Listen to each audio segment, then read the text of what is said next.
Good morning. This is Erica with Launching Legacies. Welcome to our daily devotional.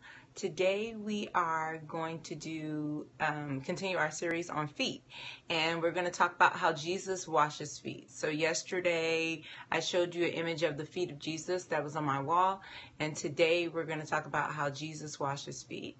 And let's start. So we're going to come from John, the 13th chapter. We're going to start with the 3rd verse, and it says, Jesus knew that the Father had given him authority over everything, and that he had come from God and would return to God. And so he got up from the table, took off his robe, wrapped a towel around his waist, and poured water into a basin. Then he began to wash the disciples' feet, drying them with the towel he had wrapped around him. And when Jesus came to Simon Peter, he said to him, Lord, are you going to wash my feet? And Jesus replied, you don't understand now what I am doing, but someday you will. No, Peter protested, you will never wash my feet. And Jesus replied, unless I wash your feet, you won't belong to me. Simon Peter exclaimed, then wash my hands and my head as well, Lord, not just my feet.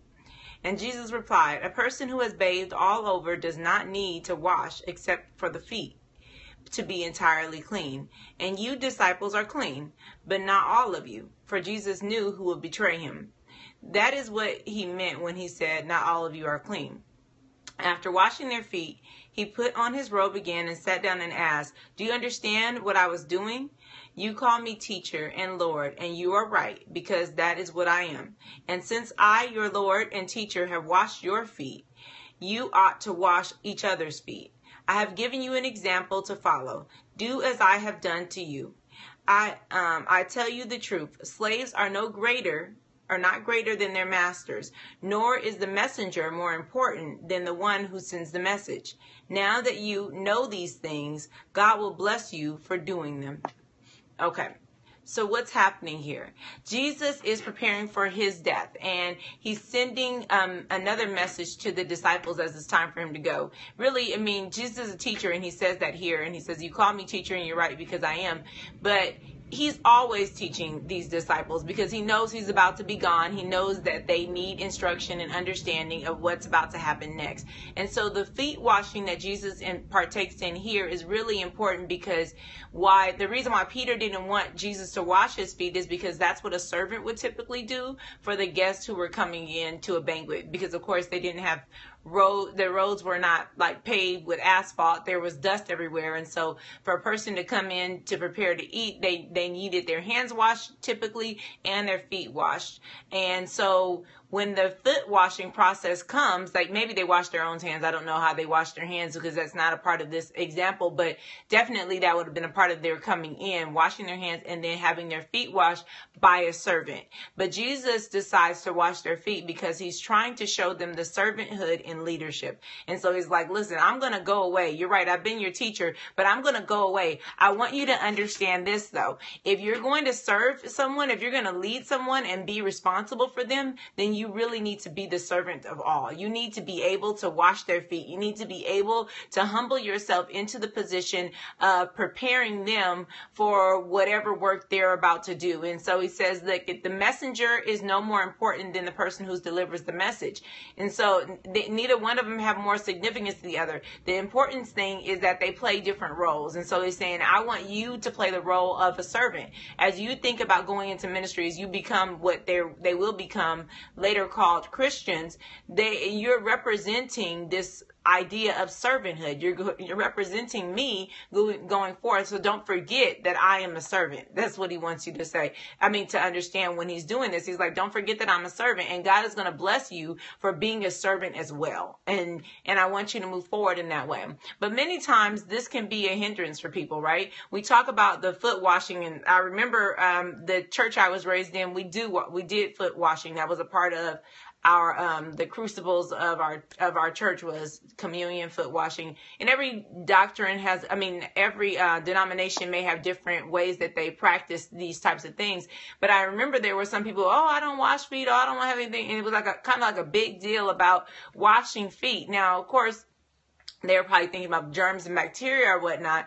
But what came up as one of our pastors was speaking was that, listen, it's humility. It's just being humble. It's just saying to this person, I am no better than you and you are no better than me. And so even the highest person in the church washes the feet of a young child, and so on and so forth. Everybody washes each other's feet. Why? Because it's saying that we're not going to rank each other. We're not going to say you are better than me or I am better than you. We will serve each other, and we will be served by one another because we love each other. And this is communion or community, the relationship between the two of us, which we call actually koinonia, fellowship, right? That is what this is. This is us coming together, being together, united towards our service to our God. But like I said, even though the concept is very simple and quite beautiful, really, and Jesus clearly did it, we don't always see people wanting to follow in this tradition, right? Within marriages, the husband and wife should be able to wash each other's feet, but we don't always see them behaving like they're each servants to each other, right? That one belongs to the other and they belong to one another. We don't always see that type of behavior when we see marriages or relationships. We don't always see it when we see children to parents. Do the parents realize that they're a servant to their child and their child is also a servant to them? We don't often see it that way. Or when you go to work, do you see yourself as able to serve anybody that you work with? Or and vice versa? Are you able to receive service from anybody that you work with? Or are your relationships contentious? Are you frustrated and always wanting to prove dominance? Are you feeling like you need to show that you are important and valuable? Because in those ways, we're detracting from this lesson that Jesus is teaching us. He sure is talking to the disciples who will become later on the apostles, and they will go forth to preach the gospel and spread the word of Christ throughout the world. But before they become someone who's exceptional, right now they're about to go into hiding, right? And they're going to be people who are going to be hidden away in dark places trying to escape Rome's judgment against them. So before they become all of these great things that they're going to become, Jesus is teaching them an important lesson, and I think we need to get the lesson that Jesus is teaching, and it's just this simple. We need to be able to serve. If we can't serve, then we really don't have any point in doing anything that we're doing. And so service is most important. Service is where we start and is where we end. And so we want to be able to humble our hearts and look towards God as an example, towards Jesus as an example, to say, he started this passage off by saying, hey, I come from God and God has given me all authority. And then he says, and so now I'm going to take off my robe and wash these people's feet. Not because I don't have a responsibility, not because I don't have a role, because I know who I am. I'm able to humble myself and become a servant to all. And that's the most important role that I'll play. And that has to be the most important role that we'll play too. In everyday lives, in our regular relationships, we need to be able to be a servant. We need to be able to humble ourselves to serve no matter what the situation. So I want to encourage you, as you think about this devotional, this passage from John 13, that you can be a servant. That actually Jesus would encourage you to serve those who you're in relationship with. And that in that service, the scripture says God will bless you if you're able to do these things, if you're able to continue in that manner. And so I want to encourage you, and I want to bless you, let you know that we're praying for you, and we hope that you're praying for us. And we will see you again tomorrow for another of our devotionals. But until then, please be blessed. Bye-bye.